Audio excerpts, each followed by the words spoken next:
বাংলাদেশ শুধু একটি দেশ, একটি মানচিত্র কিংবা একটি স্থানের নাম নয়, এটি ২০ কোটি বাঙালির চেতনার প্রতিচ্ছবি। কিন্তু আজ সেই চেতনার ভেতরেই ধীরে ধীরে জন্ম নিচ্ছে অভিশপ্ত এক বিষাক্ত বাস্তবতা। সমালোচকদের ভাষায় এই বিষের স্তূপ দেশের মানুষকে ভেতর থেকে ধীরে ধীরে ফাঁপা করে দিচ্ছে, বিলীন করে দিচ্ছে শরীর, মন এবং নৈতিক ভিত্তি। এভাবেই কথাগুলো তুলে ধরা হয় জনপ্রিয় কণ্ঠশিল্পী আসিফ আকবরের ফেসবুক পেজ থেকে।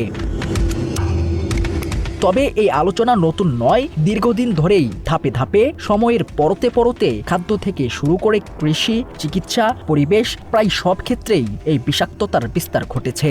সম্প্রতি এ নিয়ে নতুন করে আলোচনায় এসেছে জনপ্রিয় সঙ্গীত শিল্পী ও বিসিবির সাবেক পরিচালক আসিফ আকবরের পেজের এক তীব্র ও ব্যথাতুর ফেসবুক স্ট্যাটাসের মাধ্যমে। সামাজিক যোগাযোগ মাধ্যমে দেয়া ওই স্ট্যাটাস যেন তুলে ধরেছে এক অস্বস্তিকর বাস্তবতার নির্মম আয়না।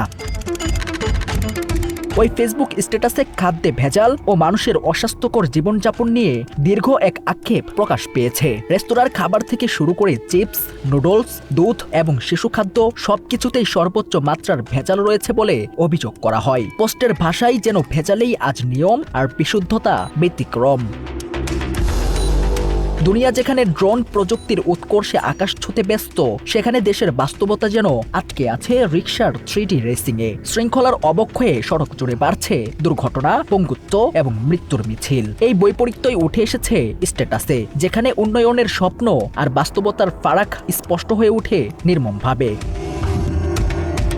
অপরদিকে দেশের চলমান সামগ্রিক সংকট নিয়েও তীব্র সমালোচনা করা হয় পোস্টে। গ্যাসের অসঙ্গতি, জ্বালানি তেলের সংকট, ব্যাংক লুট, মানি লন্ডারিং, সুদ, ঘুষ, দুর্নীতি, টেন্ডারবাজি, চাঁদাবাজি, দলবাজি সব মিলিয়ে এক জটিল অস্থিরতার চিত্র তুলে ধরা হয় লেখায়। একই সঙ্গে ধর্ষণ, বলাৎকার, খুন, গুম ও নিরাপত্তাহীনতার বিস্তারকে চিহ্নিত করে এক নৈমিত্তিক বাস্তবতায় জানানো হয় মানুষের জীবন যেন প্রতিনিয়ত অনিশ্চয়তার মুখে।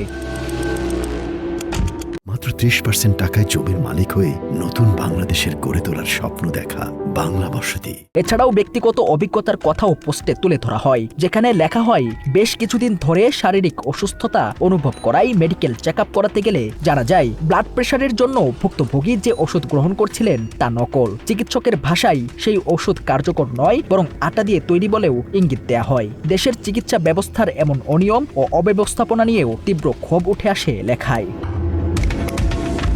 ৯২% মুসলমানের এই দেশে তবে অপরাধী কারা, এমন প্রশ্ন ছুড়ে দেওয়া হয় পোস্টে। স্বাধীনতার ৫৫ বছর পেরিয়েও একজন নাগরিক কি অন্তত নির্ভেজাল ওষুধ খেয়ে মৃত্যুবরণ করার নিশ্চয়তাও পাবে না? লেখায় এই প্রশ্নের মাধ্যমেই যেন লুকিয়ে আছে এক গভীর হতাশা, এক নীরব হাহাকার এবং রাষ্ট্র ও দায়িত্বরতদের প্রতি এক তীক্ষ্ণ অভিযোগের তীর।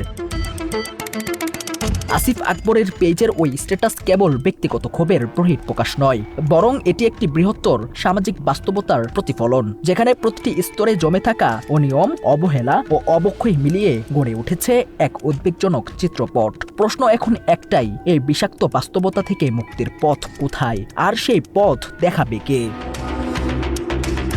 রাকিব ইদ্রিস, বাংলা এডিশন।